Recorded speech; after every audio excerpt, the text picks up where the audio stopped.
and broadly, we featured it in conversations with Greg and his team, knowing that many of you are working on rather different problems, to tell you a little bit about the specifics that Sarah's going to tell you about, and then a little bit about some of the conclusions we draw about, when new ideas hit large existing systems, if I could put it that way. So just to give, and I know that some of you are not, from the U.S., and we, of course, in the U.S. tend to make this mistake of assuming that, everybody, we're very U.S.-centric. It's a weakness. So I want to give just a little bit of background about CORE and what this work is about. CORE is a voluntary collaborative of actually 10 school districts, 7 of whom are participating directly in the work I'm about to describe. And they've come together under this rubric, California Office to Reform Education, C-O-R-E, CORE. And they did it in part to learn and to get peer work going on, and in part because California, the state that they're part of, has struggled to be able to take advantage of some of the opportunities the federal government has served up in recent years because of unwillingness to sign on to a few of the specific demands that the current administration is making around, for example, teacher evaluation. And these districts wanted to be able to participate even if their whole state didn't. And so they kind of challenged the federalism structure we have here and said, well, why can't, we're big enough to be about a state, we have 1 million students, why can't we apply directly for a program that otherwise only serves states? So they came together. As you can see, that there are 6.3 million students in California, 1 million of them in this group, about 2/3 of those from Los Angeles, but there are several other significant sized cities. And they came together and applied for a federal waiver that's been offered where individual districts, or in this case a constellation of individual states, excuse me, or in this case a constellation of districts, can actually get a relief on the standard federal approach to how you have to track how schools are doing since you're getting federal money, and instead offer a different approach to accountability, which is different in both what they're measuring and also how they're enforcing what happens in accountability. So the key here is that whereas every other federally licensed system in the United States for measuring how students are doing in schools pretty much is all about academics, generally all about test scores, maybe about graduation rates.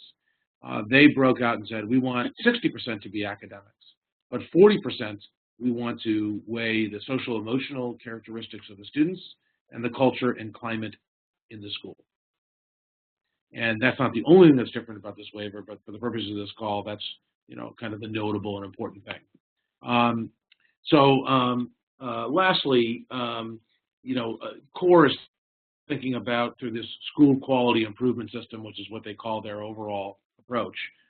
They're doing 2 things that I think are important that impact the work we're doing with them.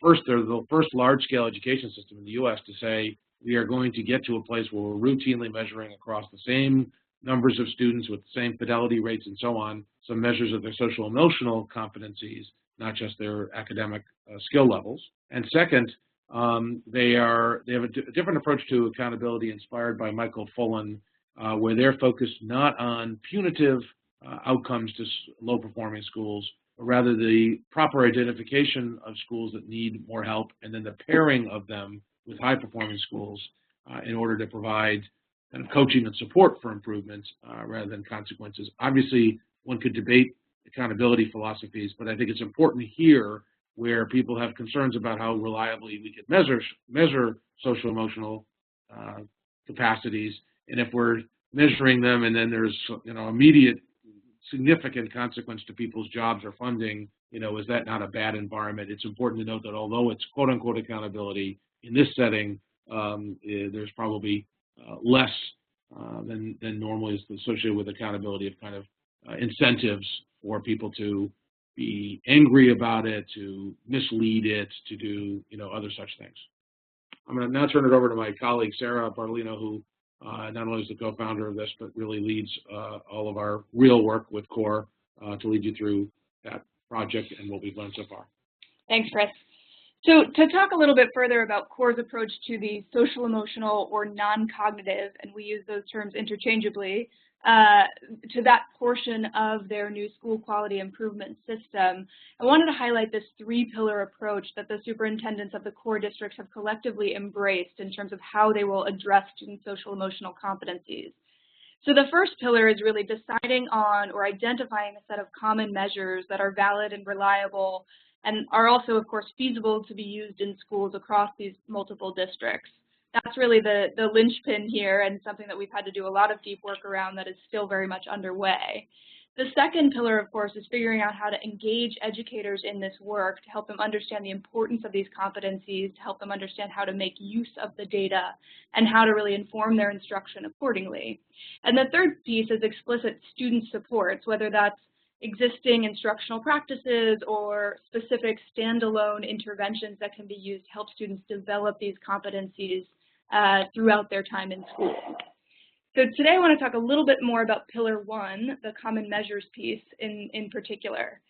CORE's work on this first pillar, the common measures piece, has really, it's rolling out in three pieces. Last school year, 2013-14, we piloted with about 9,000 students a set of social emotional measures and the early stages of an educator engagement strategy. So that was that second pillar. And going forward this year, 2014-15, we'll be testing a refined set of measures with several hundred thousand students, I should say. And next year, 2015-16, we'll be implementing this set of measures with all 1 million students across the 7 core districts. So I want to share a little bit more about what how that pilot was structured, how CORE is approaching these measures, and the results that we actually saw in last year's pilot, since the field test this year has not yet begun. So to start, I want to highlight the 4 specific competencies that core districts have prioritized for their initial work together. This is by no means a comprehensive set. They're not claiming that this is, the full set of social emotional competencies that students need to succeed, but this list was arrived at through a combination of looking at the research to date to see what competencies had the most robust research base, and through talking to educators about which competencies were most important to them in their own felt experience and observation of classroom practice. So they arrived at this set of 4: growth mindset, which is really the belief that one's abilities or intelligence can grow with effort; self-efficacy, which is closely related to students' self-confidence or their belief in their ability to succeed; self-management, which is often talked about as self-control, closely related to a lot of the executive functions; and finally, social awareness, which is really the ability to take the perspective of, empathize, and interact effectively with others. So having prioritized this set of competencies, CORE decided to embark on a measures test that looked at both student self-report and teacher report measures where applicable. So we actually looked at, for students in grades K to 4, for the youngest students, because they're typically too young to reflect accurately on their own competencies, we only use teacher report for those students. In the higher grades, grades 5 to 12, so that's our sort of middle and high school level, we had students self-report on their own growth mindset, self-efficacy, self-management, and social awareness. And we also had teachers report on 2 of those 4 competencies, the 2 that are believed to be more externally observable. And as you'll see in the right-hand column on key partners, we've essentially curated a set of measurements that have come from the top researchers in the field and drawn those together in a collective set that could be used feasibly across a large number of schools. I'm going to do a quick recap of the high-level findings of our pilot here, and just note that there are some graphs and charts on the following slides that will actually dig into this further. But at the highest level, we were quite pleased with the results of the pilot last year. As I said, we administered these measures to about 9,000 students and 1,000 teachers across 6 of the core districts. What we found was that all 4 competencies that CORE had prioritized were significantly correlated with GPA, students' grades, and with their standardized test scores in both math and ELA or English. So what we're understanding from that is that all 4 of these competencies are positively related to the student outcomes that we care about. In addition to that, we noticed, in terms of comparing the teacher report with the student report, we noticed that the teacher reports on students' competencies were more highly correlated with the external variables. So again, those test scores, grades, absences, suspensions, etc., than students' own self-reports were. So the correlations between kids' self-reports and the teacher reports were relatively low, about 0.08 to 0.33, which tells us that we're actually getting different information from students on their self-reports than we are from teachers on their reports on students. We hope that those two sources may be complementary, but we're doing some further exploration to see if one is so much better than the other that you actually really only need one as opposed to both.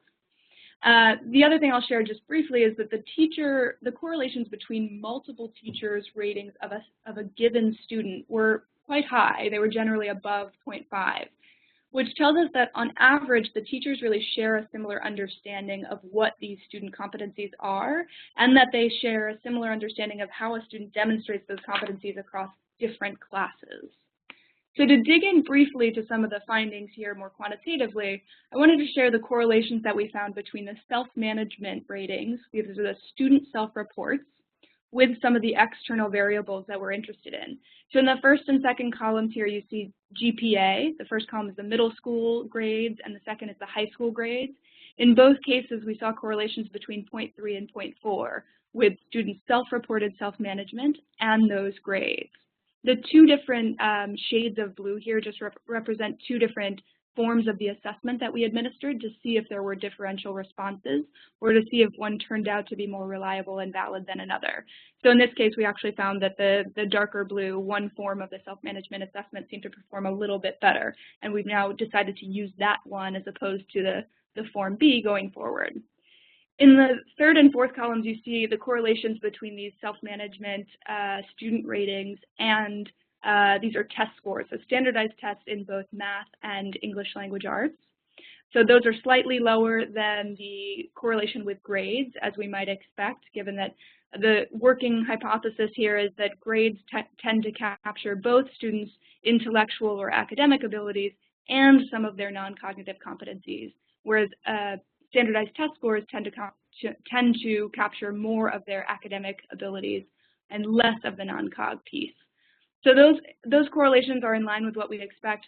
You'll see on the right side of the page some inverse correlations with suspensions and absences. Again, this is as we'd suspect in the sense that if students have high levels of self-management, they tend to be suspended and they tend to be absent less frequently.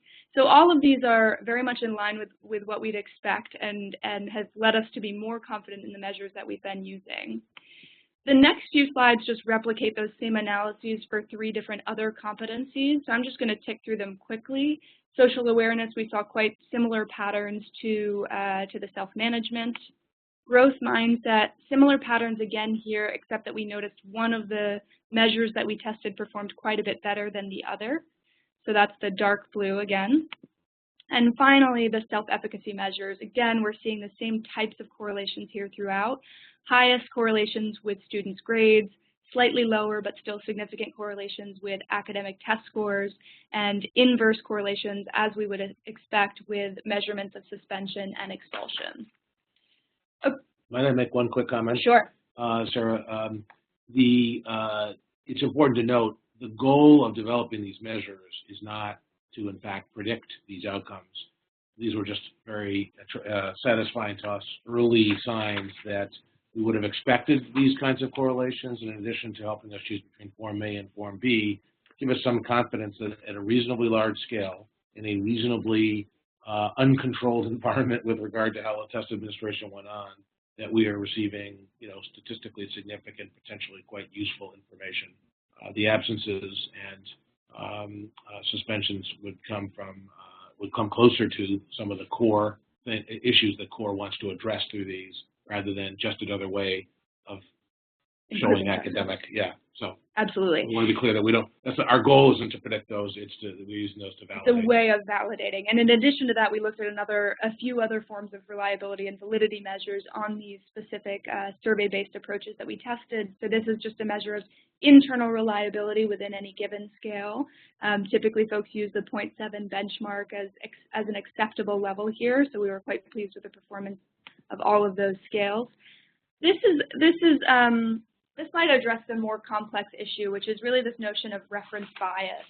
And some of you may be deeply familiar with this. Essentially, the idea that individual students' perceptions of what it means to have high self-management or growth mindset or any particular competency may vary significantly depending on the background of that student, the peer set that they're surrounded by, the school environment that they're in, and so on.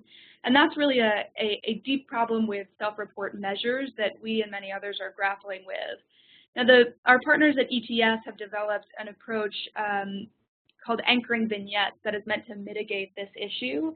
We tested that out in last year's pilot with the core districts, and unfortunately we found that in this particular case, when we tested them, the effect of the anchoring vignettes was not what we had hoped. So it did not actually mitigate this issue that students may come into the survey sitting with different perceptions of what it means to have high self-management, for example. So we're very committed to exploring other approaches to mitigating that issue and to dealing with the other issues that arise when you use survey-based measures of student competencies. And we'll continue to look at that, just to be clear. As you can see, since the anchoring vignette approach in each case lowered the correlation, there isn't a suggestion that, in fact, ETS has demonstrated on PISA data that it increases, that it suppresses differences in context, hence our assumption that it did not add value for us in year one. Absolutely. So I want to skip to, this was just a quick note that, we're doing some deeper exploration on these measures. Last year, again, this was fewer than 10,000 kids. This year we'll be repeating some tests with updated measures with over several 100,000 students. So it's really a much larger scale test to give us a sense of how robust these measures are, how feasible they are to administer at scale and whatnot. Quickly, just to give you a sense of the work that CORE is doing beyond the measurement piece, since that was only the first of the 3 pillars that I mentioned earlier, CORE is quite interested in deepening educators' understanding of these social emotional competencies, so that educator engagement piece, also in developing instructional resources. So in many cases, we've been talking with a lot of educators about how to map from these social emotional competencies to specific state standards or other academic standards that teachers are thinking about on a daily basis. And so we're working with teachers to create instructional resources that will help sort of bridge that gap. And finally, we're looking at ways to evaluate existing interventions that are meant to build student skills on these competencies. So there are a variety of approaches already in use, and one of the great values of having this common set of measures across 1 million students is that it gives us an opportunity to really evaluate the impact of those existing interventions, to see whether or not there are tools already out there that are really helping students improve these skills. So I want to switch over to talk a little bit about broader implications and lessons learned here. The first is really more of a philosophy behind the core approach than a lesson learned, at least at this point. It's really this notion that we manage what we measure. So incorporating measures of these social, emotional, or non-cog skills into a school performance system is important because it gives us a readout on whether students are increasing those skills over time, whether schools are effectively increasing those skills, and only when we have that measurement or that readout are we able to really address this in an ongoing way. Are we able to manage school performance in a way that that really prioritizes this as an outcome alongside students' academic outcomes?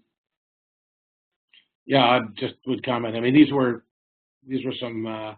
We're going to go through 5 quick thoughts that come to us when we think about this. We're not claiming these are, validated points, and the first one is kind of a philosophy. I think one thing that is important that we're trying to do through the second pillar that we talked about at the beginning is begin to understand just to what degree is that true. And it's a core assumption of this that by measuring these, we will start to see a shift in interest. We certainly saw strong anecdotal interest in the toolkit we developed for principals to be able to explain to teachers why are we doing this at all and what are we actually doing, which we centered on one of the competencies, growth mindset, because we felt it was particularly accessible.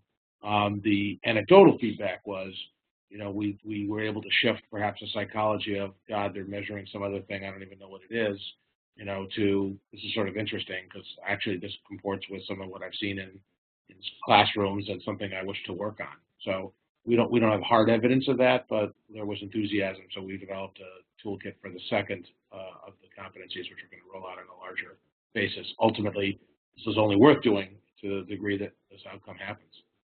And again, from that systems change perspective, one of the other things that we've really, we certainly knew coming in, but I guess our belief in the importance of building buy-in at all levels of the system has really been reinforced through this work. As I know, many of you are system leaders, district leaders, et cetera, and this core project that we've partnered on has really been unique in the level of commitment that the superintendents or the district leaders had at the outset of the process.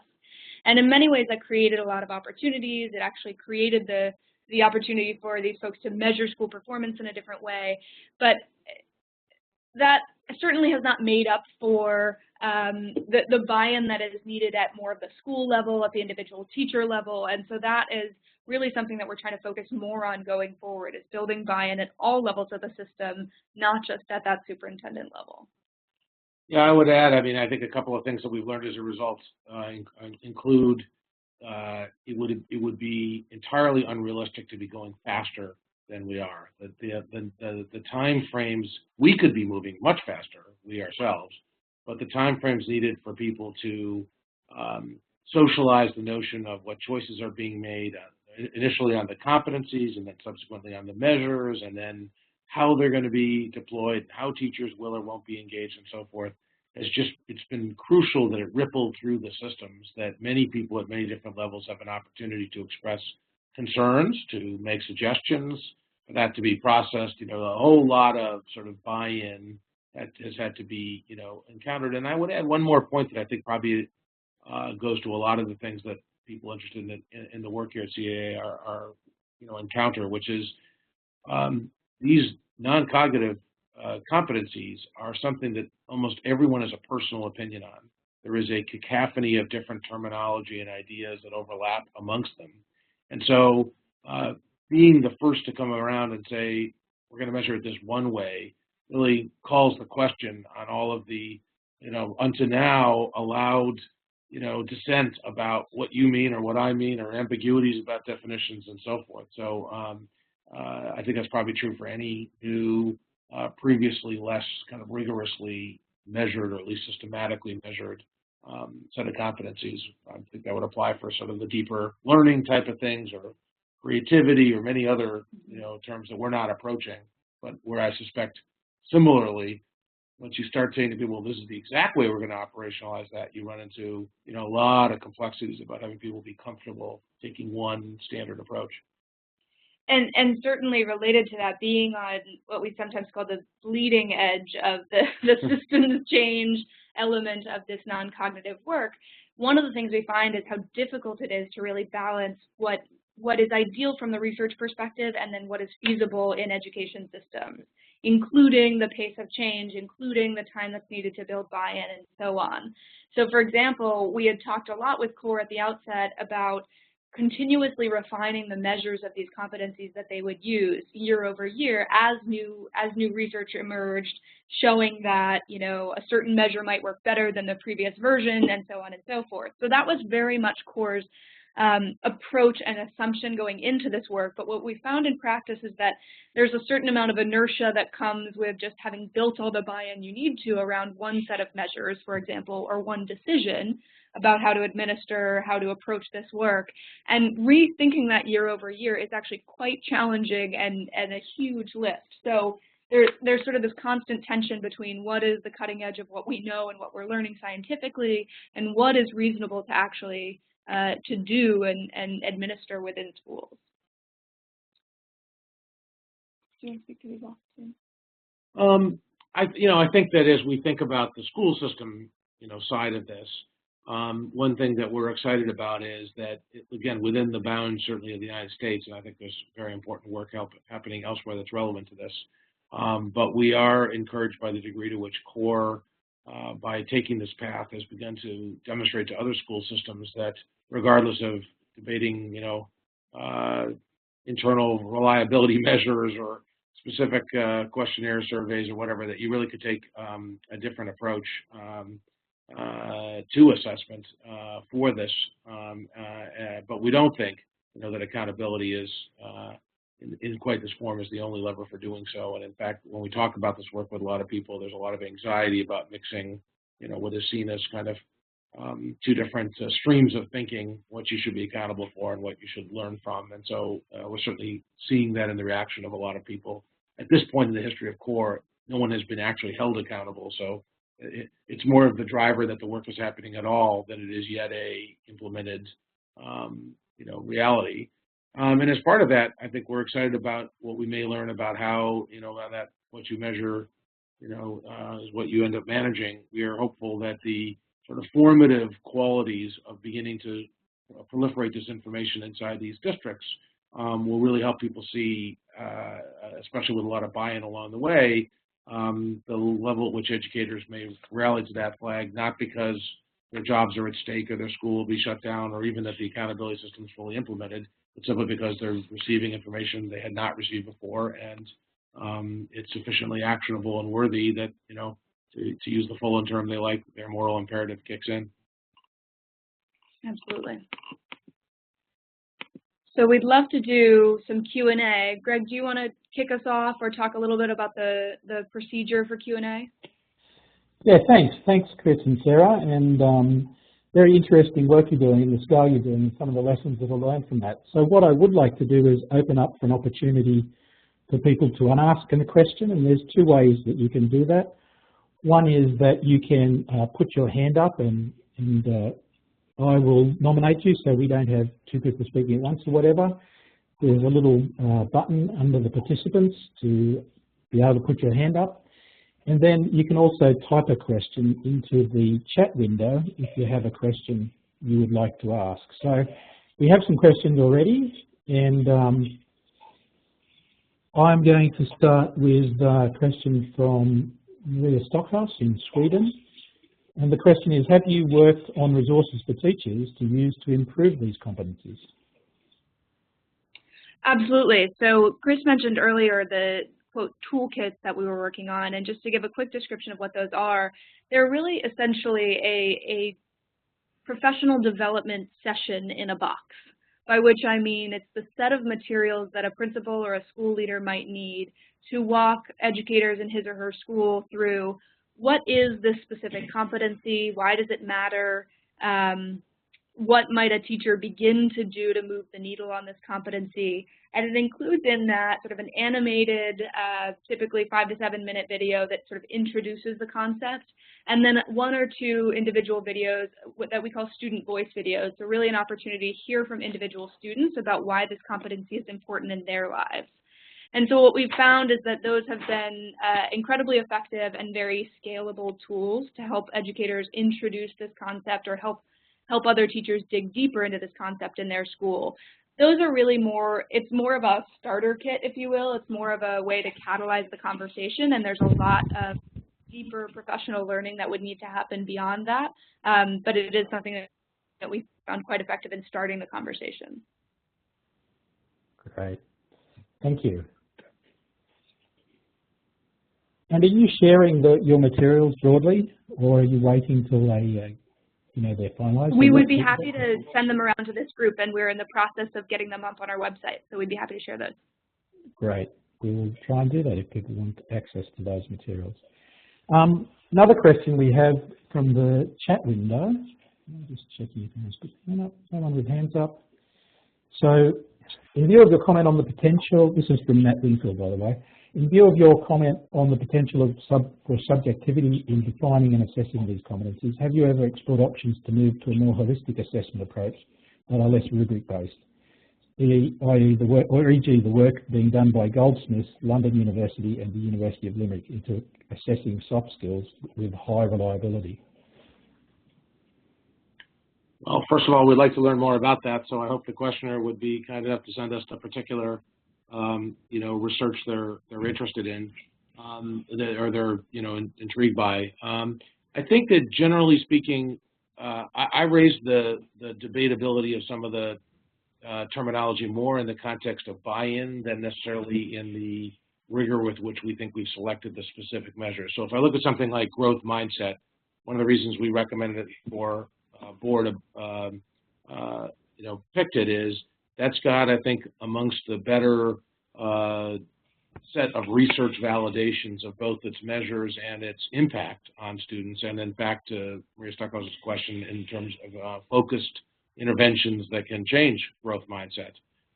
Carol Dweck, but now a number of her sort of disciples from Stanford and at other universities have done, I think, quite an impressive body of literature, even connecting a student's growth mindset to specific behaviors that matter for academic success, such as willingness and ability to revise work or seek support. So we've tried to generally, and I think somewhere in the slides that Sarah put forward, we actually listed in each case what collaborator we counted on. We've tried not to use our own opinion, but to sort of sift through, existing, pretty well validated in the psychological literature measures where they were available and bodies of work. Where we've run into harder issues practically is the fact that just because we say there's a scientific publication doesn't mean that, a teacher, a principal, a district leader sort of buys that some scientist somewhere's opinion of something is, going to bind on them. I think that the separate question of, are these the best way to measure these? I mean, I'm fairly convinced they're not. And in fact, we had the pleasure of meeting you, Greg, through our desires to explore that area more. And I think one of the things Sarah meant by one of the points you brought up is, so far, I would describe us as more frustrated than encouraged at how hard it is. People want to talk about these much more interesting assessment approaches, but then when you get to large-scale implementations, they want to know, can you get it down to 12 minutes, 8 minutes, what's the minimum possible, work? And I'm sure that we're just relearning what many of you know much more, much better than us. So we're very committed to trying to create at core and in other places we're working that are a little more research-oriented, the kind of atmosphere where people would be interested in performance tasks, more authentic measures based on trained observation of teachers or even third parties and so forth. But we've tried to adopt here for this work pretty well validated, although usually in small scale, psychological measures. Thanks again. Next, hello? Someone want to make a comment or ask a question? No. So this one, this question comes from Pat Killinan from ETS. Did you compare teacher ratings versus self-assessments to see which ones predicted grade suspension absences more strongly? Yes, we did. So we found that the teacher ratings were typically more predictive than the student self-assessments, I believe on every variable. I should add, we are very grateful to Pat as an excellent colleague over the years to us and counting on you in the future. So yeah, as Sarah said, we were impressed in this data set that so far the teacher assessments look significantly more attractive from the validating data set. And significantly less attractive to schools in terms of feasibility, I might add, since that has been a serious challenge in terms of implementation. So as you might imagine, all of the districts feel that there are more than enough asks for teachers these days, and that this would be one additional thing on their plates to rate a bunch of students on these competencies in addition to providing grades on all of the typical academic measures. And so it's been quite challenging to build the buy-in needed to really administer those teacher measures at scale, despite the fact that the evidence shows they're quite predictive, perhaps more predictive than student self-reports on a lot of these external variables that we're interested in. Thanks. I'll open up to Brett Stone, who has a question. Brett. Hello, it's Jerry McLaughlin, actually. Jerry and Brett and Joanne are all here together from the New South Wales Department of Education and Communities. We're just on the one line. So, look, we've been doing some work in this space as well in the department in New South Wales. On one hand, we're implementing Tell Them From Me surveys that were developed in Canada by Professor Doug Whelm and his team. And on another angle from our work in New South Wales, we're working with the Institute of Positive Psychology and Education at the Australian Catholic University to explore a very similar study to what it looks that you've done to see if we can identify the best items that we used in instruments to identify social and emotional aspects and relate them to academic performance. So we're very interested in the work you're doing. I found it very, very helpful. I just wanted to get an idea of your administration and the size of the instruments. You made a couple of comments about the length. How many items typically, and how much time are students doing this, and how are you administering? Are you using online environment, etc.? Sure, happy to speak to that. We have on the order of 50 items that we've been using. It typically takes students 20 to 30 minutes to complete them, and schools actually had a choice of administering online or on paper. We were slightly surprised to hear that last year in 2013-14 during the smaller scale pilot, many of the schools actually wanted to administer on paper. I think the vast majority, in fact. This year, because all of the California schools, like many other schools around the U.S., have to do online assessments for the new Common Core aligned assessments, many of them are switching over to now use an online survey approach for assessment. So we're still offering both, and I would say the scales are beginning to tip towards online administration. Thank you. By the way, we would be, I'm shamelessly happy to use Greg's convening of fellow travelers from around the globe to say we would be eager to learn more about what you're learning there, because, you know, we perceive relatively few places where people are hybridizing with the academic psychological community. We're lucky to have a number of those people as advisors, you know, are learning to the practicalities of the school environments and the outcomes of interest in the education field. So we would love to learn more about what you're learning. And we're also shameless about not trying to be original, but steal from the best. Well, that's one of our purposes. We want people to share and to learn from each other. And I know there's a lot of people in this meeting who are working in this domain. So two more questions, one from Radovan. Will the results of the social emotional assessment be part of the final grade of the students? Are the SE competencies part of the curriculum? Can you repeat the second half of that question, Greg? Part of the curriculum. Are the social emotional competencies part of the curriculum? Yeah, so on the first half, these competency ratings are not intended to be part of students' grades at this point. So the system that Chris was describing at the outset is really a system for looking at school-level performance. So they're sort of tracked at that level, but they're not being used to give ratings of teacher performance, nor of students' own grades or academic performance in any way. In terms of whether they're built in, these competencies are built into the curriculum, I would say the answer to that varies widely across districts and even individual schools and perhaps classrooms. So what we've found in talking to teachers across the core districts is that there's a very wide array of existing curricula, standalone programs, after-school programs, and also instructional strategies as part of academic courses that are all intended to advance these particular competencies. Those various strategies, programs, and approaches have not been particularly aligned to a holistic approach in the past, and I think part of the work ahead of in the years ahead for CORE is to really sort of rationalize what approaches are being used, and do we have evidence now that we have some common measures that those existing approaches are effective. And then the second step there would, of course, be to share the most effective practices across these districts and with other districts worldwide that are interested in advancing these competencies. So short answer is yes, they are currently built into the curriculum in various ways, and we're trying to figure out through these common measures which of those ways are most effective. Another question from Stephanie Fisher. How are items scored and how reliable is the scoring? So the scoring, the vast bulk of the first year's data was collected on, what's the proper term for filling in the bubbles with a number 2 pencil?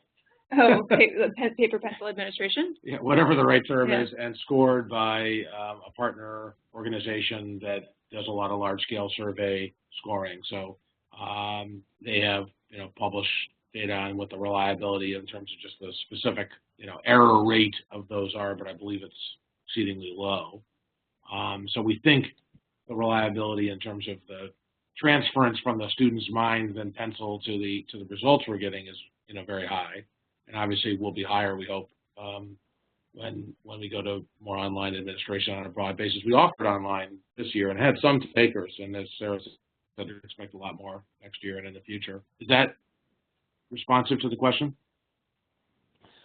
I think so. One more question, and then we may wrap up. Just to be clear, these surveys were we've seen some of the work, Greg, that you and others are doing, and we are, have enormous desire to go into much more sophisticated approaches, including things like, in particular, some of the collaborative problem-solving work. I think is, where it's almost a must-be. These approaches were surveys with typically 6 or so items, 6 questions perhaps, or 8 questions per competency, where they were generally on a 1 to 5, 1 to 7 classic scale, with a lot of energy put and even some politics about whether you got to put the nicest term first, or there was some negotiation on terminology that had nothing to do with science, but they were just collecting students' agreement or disagreement in general with a affirmative sentence. I'm someone who believes intelligence is your intelligence is fixed, and you can strongly agree to strongly disagree, as an example. Probably last question. Brett Stone, or our group from Australia, what sorts of student support do you have in the 3rd pillar? Sure, happy to speak to this. It sort of goes back to the question about, is this built into the existing curriculum? So there's a wide variety of ways that teachers are currently supporting students on this front, and part of what we're trying to do is understand what those are, which ones are working, and how can we share best practices across the network of schools and districts that are part of this effort. So that's sort of the current approach, and in addition to that, certainly through some of our partners, we're hearing more about a variety of other approaches, sort of standalone interventions and whatnot, that have been shown to be quite effective with students around the world. And we're interested in helping CORE begin to pilot or implement some of those effective interventions within the CORE districts. Yeah, so just to be clear, that 3rd pillar is a framework that we presented to the CORE board and had them buy into, because we were concerned that although the task at hand of urgency to them was the measures, that we did not think it could be effective if they didn't look at this holistically. We were certainly glad that they bought into the engagement. We've had a lot of good success with that. We are offering nothing ourselves right now with regard to the interventions, which we see as, or teacher supports for, day-to-day practice. Obviously, that's ultimately the only reason to be really, or a primary driver for interest. But it's not in the scope of the initial work. What's groundbreaking here is the approach to try to standardize and broadly measure these competencies. I think one thing that Sarah's also brought out, though, which goes to like learning from time in the field, and I would think this would apply to a lot of other things, is we're working on our policy side on a paper to demonstrate to people just how widespread but chaotic the current level of practice is. So there's one survey, for example, that shows that 88% of teachers in the United States say they're doing something now to raise these competencies broadly defined. What is it? Who told them it was a good idea? How do they know if it's working? How well are they doing it? Nobody knows. It's quite certain that many of them are, inconsistent with what's happening in the classroom next door, maybe even antithetical to what's happening in the classroom next door. And much of it is, I think, been, when you look at the websites of the organizations promoting many of these things, there's thin evidence, really, that they're effective. Some of them have stronger evidence. I'm not trying to run the whole field down, but I'm just saying there's a lot of solutions right now, and there's a lot of teachers who really believe in it, and educators that they should be doing something, and they're not waiting for standards, measures, or anything else. So we actually think that developmentally, the key next step is going to be less to be prescriptive about what people ought to do, but in fact to enable a better kind of evaluative sort of processes so that people can realize that some things that they think are working probably aren't, and some things they're doing may be working really well, and to use that, kind of naturalistic process to surface approaches they might adopt. So we're certainly hoping the core districts become a hotbed for the most innovative interventions and for new ones, but we suspect that it'll be more important to help people get their arms around what they're already doing before we try to argue that they should do something different. Thank you, Chris and Sarah. And what I would like to do is just say that we will follow up with information. If you do have something you want to share, and you can email myself or one of our team here. I should have my email address on here somewhere, I think. There. So, or you can contact us through our website. Then we will share a link to the recording of the thing. We'll send you a follow-up email with a link to more information. Plus, we'll work with Chris and the team to get access to the resources we said we'd share. And if you do have anything, please just share it. So thanks again, all of you, for participating in this Collaborative Assessment Alliance webinar. And Chris and Sarah, would you mind if we shared your email addresses with people so that if they want to contact you directly, they can? Absolutely. That sounds great. We are Chris and Sara, she has no H, S-A-R-A, at transformingeducation.org. Okay. And we'd be happy to share those toolkits as well. So I'll send the links for those to you, Greg. And Greg, thank you. I did a chance, I think there are probably others on the phone besides Pat Killinan, but who have been directly active, colleagues and friends. But you too, Greg, thank you very much for being such a pioneer in this, and thank you for educating us. We have some things we do well, and there's some things we know very little about, and we've learned a lot of what we already know about this approach that you and others have brought forward through the time you patiently spent with us. So we're really appreciative that you're willing to take people low on the competence bar and or anywhere on the competency bar, which is a good SEL attitude to have. Thank you very much. And thanks, everyone. Take care. Have a good rest of your day. Bye-bye.